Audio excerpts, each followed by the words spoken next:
Olá, alunos!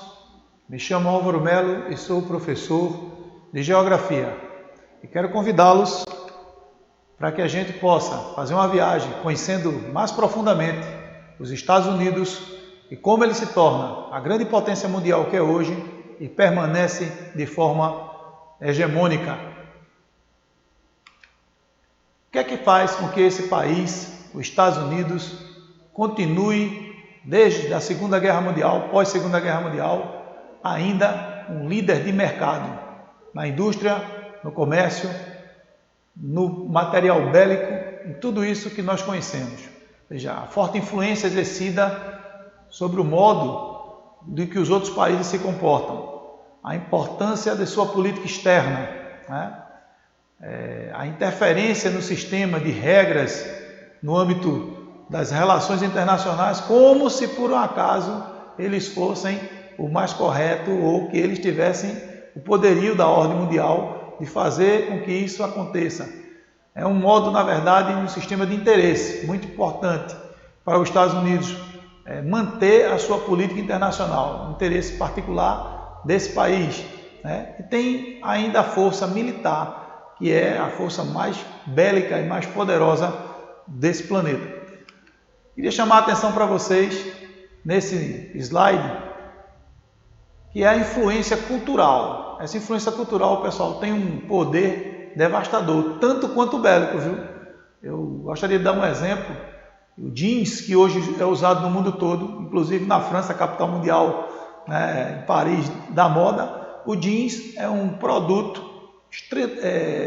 estritamente americano, foi usado pelos trabalhadores das minas nos Estados Unidos e popularizou-se, fazendo com que todo o mundo hoje use jeans. Isso é uma moda trazida pelos americanos, fazendo com que as pessoas hoje possam ter o modo de vida americano, né? Poderio econômico de um PIB de mais de 20%, né? Poderio militar, né? No ano de 2008, pessoal, houve uma crise internacional. Uma crise internacional, chama atenção para esse slide para que vocês possam ver. A crise internacional que quebrou algumas bolsas, inclusive a de Nova York, também a bolsa de Tóquio, as bolsas de valores de Londres, todas as mais importantes do mundo tiveram problemas. E nesse momento aparece a ascensão de um rival, de um outro país asiático, a China, com o mesmo poderio bélico, com a mesma situação econômica e com o PIB, hoje, o maior PIB do mundo, produzindo bens de consumo a grande escala, numa grande escala mundial. Então, pessoal, o que é que vai acontecer nesse momento? Os Estados Unidos se sente ameaçado com esse poderio econômico da China. Mas a China agora é um rival econômico, político, ideológico e até mesmo militar muito recente. O grande problema que os Estados Unidos teve num processo chamado Guerra Fria era com a Rússia. A Rússia, a antiga União das Repúblicas Socialistas Soviéticas, tinha um processo pós-Segunda Guerra Mundial da Guerra Fria, né? Era outra potência militar que não tinha os mesmos condições econômicas que tinha os Estados Unidos, mas que fazia frente junto ao poderio militar que ela exercia. A Rússia hoje ela faz parte do G20, os países mais ricos do mundo, mais precisamente por conta desse seu arsenal nuclear que ela tem. Então, queria chamar a atenção também para convidar vocês para dar uma olhadinha nesse slide também, pessoal, veja. Essa Rússia, com o fim da Segunda Guerra Mundial, que é essa potência que vai rivalizar num processo chamado bipolaridade com os Estados Unidos, em 1986 para 1989, com a queda do Muro de Berlim, que era um símbolo maior da divisão ideológica no mundo, dessa bipolaridade, divisão entre capitalistas e socialistas, ela vai perder força. O Gorbachev, que é o atual presidente, tem um acordo com, então, Ronald Reagan, presidente dos Estados Unidos, e ele traz duas palavras muito interessantes que eu gostaria de chamar a atenção para vocês. Nessa foto aqui, está bem caracterizada esse encontro desses dois líderes mundiais. De um lado está o Gorbachev e do outro lado está o Ronald Reagan. Esse acordo que eles estão fazendo ali é uma abertura econômica e política que a União Soviética está fazendo com os Estados Unidos e também a não proliferação de armas atômicas. O Gorbachev traz duas palavras que até então eram conhecidas apenas no idioma russo, a perestroika e a glasnost, ou seja, abertura política e abertura econômica, melhorando assim a linha de produção tanto da Rússia, que agora era o país, não nos países periféricos, que com o fim da União Soviética tiveram cada um seu modo de agir, seu modo de interpretar essa independência. O que é que vai acontecer, pessoal? O fim da Guerra Fria, nesse período, e essa divisão bipolar que existe desde a época do fim da Segunda Guerra Mundial, vai fazer com que os Estados Unidos eles tenham mais ainda a condição de ficar como o número 1 no planeta, sendo o país de mais desenvolvimento econômico nesse sentido. Vale salientar, a título de curiosidade, que a internacionalização da moeda americana fez com que os Estados Unidos pudessem, então, continuar capitaneando esse processo para se tornar o país mais poderoso desse planeta. Hoje, voltando a falar da China, é a única que pode fazer, sabe, frente a esse processo, por conta da construção de um processo econômico forte, com um PIB muito alto, e também a militarização da China. Mas até então a Rússia, que fazia esse contraponto, esse afrontamento aos Estados Unidos, não teve condições de se manter, não investiu nos bens de consumo, não conseguiu se manter no topo da cadeia, embora hoje ela seja um dos maiores produtores de petróleo do mundo, tendo um abastecimento de gás natural, o maior oleoduto e o maior gasoduto do mundo estão lá na União Soviética. Ele corta ali aquela região todinha da Sibéria, fazendo com que toda a Europa consuma esse produto. Ela está renascendo, nesse processo econômico.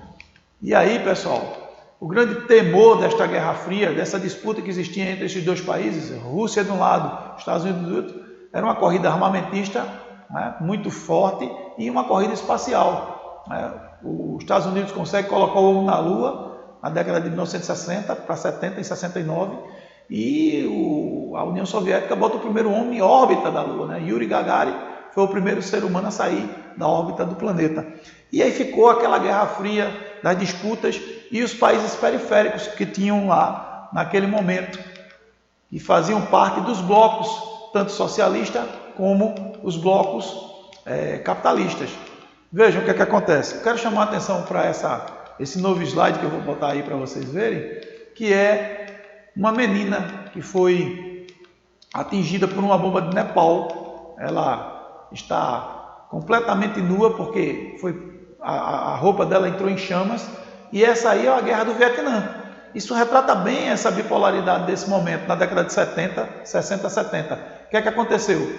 De um lado está os Vietcongs, do outro lado estão os vietnamitas. Uns apoiados pela União Soviética, outros apoiados pelos Estados Unidos. Essa é uma guerra fria porque eles nunca tiveram realmente o confronto entre eles. E esse era o maior medo do mundo por uma questão de guerra nuclear. Seria a devastação final de todo o nosso planeta. Mas sim, eles começaram a financiar. Afeganistão também é um exemplo disso, nessa situação de bipolaridade. Isso acontece principalmente pelas ideias trazidas desse cidadão. Queria chamar a atenção para essa foto aí. Essa foto é do Truman, que era o presidente então dos Estados Unidos nesse momento, lá na época da Segunda Guerra Mundial. E aí o que é que ele faz? Ele faz uma política chamada Plano Marshall, que é os Estados Unidos sendo capaz de se defender contra tudo e todos. É o América para os americanos, essa é a ideia. Mas esse Plano Marshall, o que é que ele vai trazer para vocês? Ele vai trazer para vocês o conhecimento de que, vou botar aqui o Plano Marshall para vocês darem uma olhadinha, pessoal, nessas regras, que era mais ou menos assim. Deixa eu achar o Plano Marshall. Os Estados Unidos, ele começou a financiar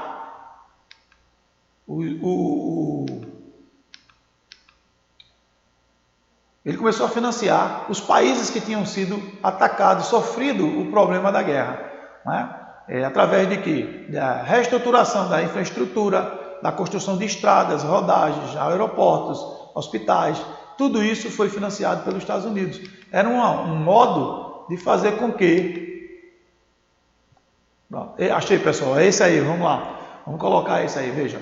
Esse mundo bipolar com o plano Marshall era uma forma de fazer com que combater o comunismo que estava sendo expandido pela União Soviética, né?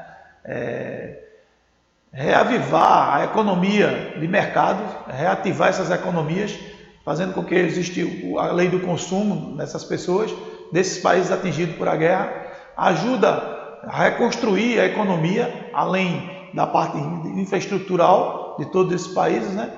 E oficializar uma luta contra a pobreza, ou seja, contra a miséria que foi deixada por conta desses problemas de guerra pós-Segunda Guerra Mundial. Com um projeto chamado Bem-Estar Social, que era para combater principalmente as ideias comunistas daquele momento. Então, pessoal, esses Estados Unidos que hoje nós conhecemos, que é muito desejado por várias pessoas aí conhecer, é o país de maior potência econômica e militar atual. Se mantém graças a uma situação econômica muito forte, a um poderio militar também muito forte, a uma situação de presença cultural em todos os países do mundo, né? Diferentemente da China, que também é uma potência, mas ainda não tem esse apogeu, né? E fazendo com que, para você ter ideia, na Europa, em cada país da Europa tem uma base militar norte-americana. É um cartão de visita, né? Na Segunda Guerra Mundial, pós fim da Segunda Guerra Mundial, já no finzinho, já não tinha mais necessidade do uso de armas atômicas. Só resistia o Japão, mesmo assim os Estados Unidos joga 2 bombas atômicas, pessoal, lá numa cidade chamada... esse slide que vocês vão ver agora é um retrato desse poderio militar, Hiroshima e Nagasaki, fazendo com que o Japão se renda incondicionalmente. Isso era um cartão de visita. A partir daí, os Estados Unidos começam a mostrar para o resto do mundo qual é o seu poderio militar e seu poderio econômico. Ele foi que forneceu tanto armas para os aliados, né, para combater a ideia do nazismo na época, e se transforma aí nesse país que hoje é uma potência mundial, econômica, militarmente, uma situação privilegiada para essas pessoas. Dentro desse contexto aparecem outros países também com economias que estão em crescente, são os BRICS. Esse slide dos BRICS demonstra para vocês terem ideia de que tem a Índia, a China, o Brasil, o Paquistão e a Rússia também. Ali no slide você vê os representantes desses países ali, inclusive a Dilma Rousseff, que era presidente naquele momento, está aí nessa foto. Esses são os países emergentes, né, de uma economia mundial pós uma crise de 2008, quando aí aparece a ascensão maior da China, né, fazendo um contraponto às questões econômicas dos Estados Unidos. Todavia, pessoal, essa recuperação foi rápida demais. Ele retornou ao topo de sua hegemonia mundial econômica com o fim da crise de 2008 e voltou a gerar para os Estados Unidos as grandes intervenções econômicas no mundo através de seus commodities. Foi isso que aconteceu e é assim que os Estados Unidos se mantém até hoje nessa situação. Aí aparece mais uma situação há 2 décadas atrás que vai favorecer a permanência dos Estados Unidos também nesse processo, que é o processo de globalização. Essa globalização, eu citei 2 décadas, mas isso não quer dizer que ela começou na década de 90. Essa globalização ela já existe desde o século XV, com as grandes navegações de Portugal e Espanha. Agora, nesse período agora mais recente, dessas 3, 4 últimas décadas, houve uma divulgação maior, uma pulverização maior dessa globalização. Nós temos um melhoramento na telecomunicação, no transporte, no mercado internacional, no processo econômico, né? E na internet. Talvez esse seja a ferramenta maior que pode fazer e demonstrar que houve uma globalização no mundo. A internet que está aí desde a década de 50 e agora mais divulgada e mais conhecida pela população mundial por conta do acesso que as pessoas tiveram. Antes era um acesso restrito às Forças Armadas, hoje as redes sociais são uma ferramenta importantíssima no conhecimento. É um sintoma de globalização. Todavia, queria lembrar para vocês, meu caro aluno, que a globalização com essa internet ela não chega a todos os cantos do planeta. Por quê? Porque em alguns lugares que não tem acesso à internet ou que você não tem essa ferramenta, você não consegue ainda acessar e ter esse processo de informação. O que é lamentável. A internet é importantíssima no processo de educação também. No entretanto, uma triste realidade que nós vivenciamos nos dias atuais, com a pandemia, retrata bem essa questão da globalização. Com a pandemia e o Covid-19, não teve lugar que não fosse atingido por ele. Lamentavelmente, ceifando milhares de vidas, apenas um continente no nosso planeta não foi ainda atingido por ele, que é o continente da Antártida, onde a população é bem restrita e são especialistas, são cientistas que estão lá para estudar aquele continente. Então esses não foram ainda atingidos, mas a grande maioria da população mundial estão sendo vítima dessa situação. É uma triste realidade, é um triste exemplo, mas representa bem o que é a globalização. Uma doença que surge primeiramente lá na China e que hoje em todos os cantos do mundo está presente, o que é lamentável. Mas com a globalização também traz, pessoal, a tecnologia. Melhoramento da tecnologia faz com que todas as vacinas que estão sendo produzidas no mundo façam com que essas vacinas cheguem também a todas as localidades do mundo para combater esse vírus. Espero que vocês tenham gostado dessa situação de apresentar para vocês os Estados Unidos, os seus contrapontos, no caso a antiga União Soviética, hoje Rússia, como os Estados Unidos se mantém nesse topo, nessa hegemonia, o seu grande articulador hoje, o contraponto, que é a China, mas que mesmo assim levará ainda algumas décadas para que os Estados Unidos possa vir a ter o seu um império americano ameaçado. Quero aproveitar e convidar vocês para visitar nosso site lá do EducaPE e rever todas essas informações, essa aula que foi passada para vocês. Bons estudos, fiquem na paz. Um abraço.